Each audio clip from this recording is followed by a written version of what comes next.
I made 30 of these 3D prints to commemorate this project. I'll be selling them on my website, but I also want to give one away to someone that answers the question at the end of the video. Enjoy the video, guys. We've been pushed anti-piracy ads for our entire life. I mean, who can forget the $500,000 fine warning on children's movies when growing up? Our first thought associated with piracy is that it's stealing from the original creator. By not purchasing from them, you're doing the artist harm, right? 80% of artists under 25 would say otherwise. They recognize promotional benefits, explicitly believing that file sharing increases the popularity of their work. Neil Young has even stated that piracy is the new radio. 50 Cent said that the people who didn't purchase the material ended up at the concert. It almost seemed like there was a mutual idea when artists thought about piracy. For the most part, it just couldn't be stopped. They had to adapt and find other avenues to monetize themselves as artists. The music industry has gone through many ups and downs trying to push music sales. From the birth and downfall of CDs, vinyl records having the biggest comeback ever, and of course, streaming. The platform that quite literally dissipated the need to even pirate music, because it was literally easier to stream. Over the last decade, it's increasingly become everyone's favorite method to consume an artist's catalog. So we can now support artists and receive instant releases for the mere price of a McDonald's combo each month. Who thought it was possible for everyone to win? Well, in reality, the artist once again still doesn't win.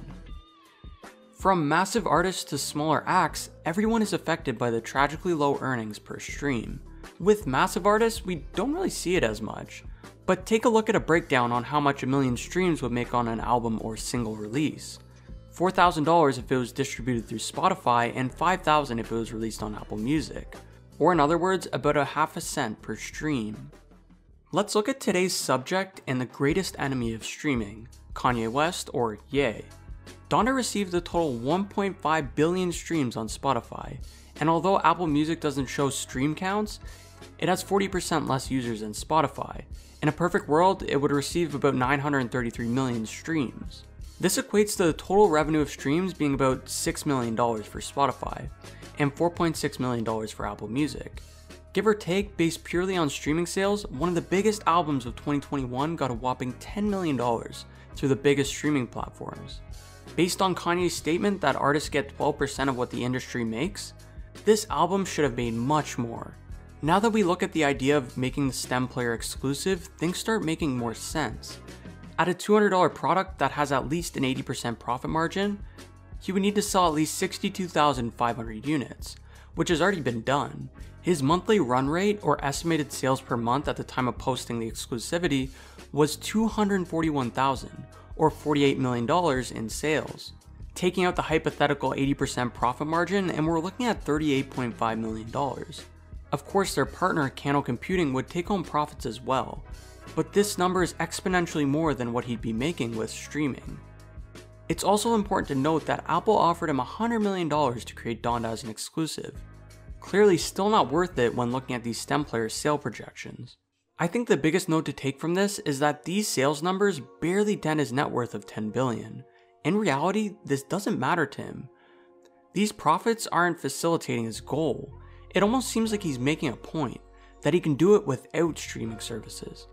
Donda 2 is the first album Kanye has ever released not under a label, and completely independent. No wonder he's choosing to have such a rollout. He really believes in the STEM player, and although I don't believe that the average consumer has much use for it, it can be used as a great tool for a producer. It wasn't just Yeezy Tech that created this device, but rather in collaboration with Alex Klein from Cano Computing. Klein brought a very important point up about the disruption it would have in the music industry. I think it's your music, your way. There's an optionality. The goal was to create a device that was super small, loud, and that brings people together.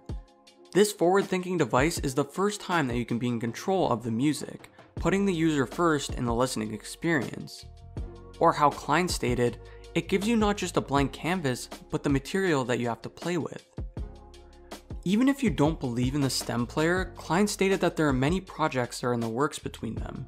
The future of their ideas is very bright. He further spoke directly on how the STEM player coincides with the boycott of bigger streaming platforms, stating, "It's about making a fair deal, and not a one-size-fits-all deal with the audience, and having the artist lead the conversation and set a value on the work that they put out in a way that they think is appropriate. He additionally said that the ultimate goal is not their own streaming service. In 2016, Kanye released The Life of Pablo exclusively on Tidal, which doubled the amount of registered users on the platform. He explicitly tweeted that my album will never be on Apple, and it will never be for sale. You could only get it on Tidal. In reality, it didn't stay exclusive for too long, as it hit all streaming services shortly after. But he did push a ton of people to become new Tidal subscribers.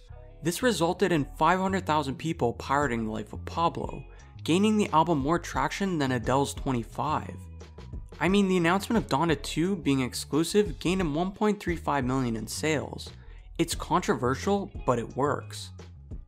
The biggest fight among corporations today is the fight of exclusivity. Kanye is one of the few artists that is able to deny $100 million deals just to prove a point. Although I don't necessarily agree with this rollout of Donda 2 and the STEM player, financially this is towering over his Spotify and Apple Music stream income.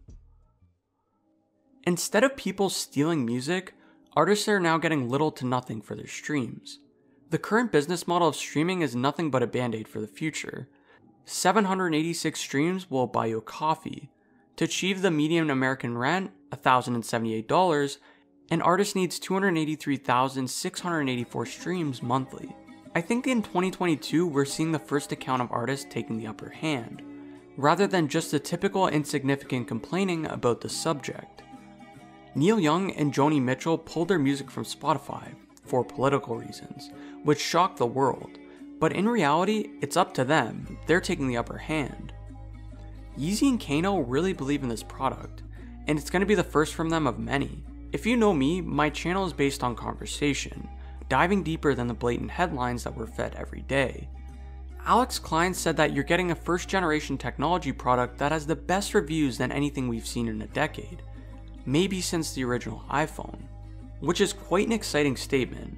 Instead of pushing it aside, leave it open for conversation. There's much more to come, and we've only really seen the tip of the iceberg. If Kanye doesn't want to give in to what he likes to call an oppressive system, hats off to him. But I do hope he makes his music at least accessible through his own application, or a more accessible product of the same likelihood in the expansion of the STEM player. Considering the route that he took with The Life of Pablo, I have a good feeling that he will. Until then, you know where I'll be finding the album. Now I want to hear from you guys. Did you end up buying a STEM player? If so, what do you think of it? Also, do you think Donda 2 will eventually come to streaming like Life of Pablo did? Thank you guys so much for watching, and until next time guys.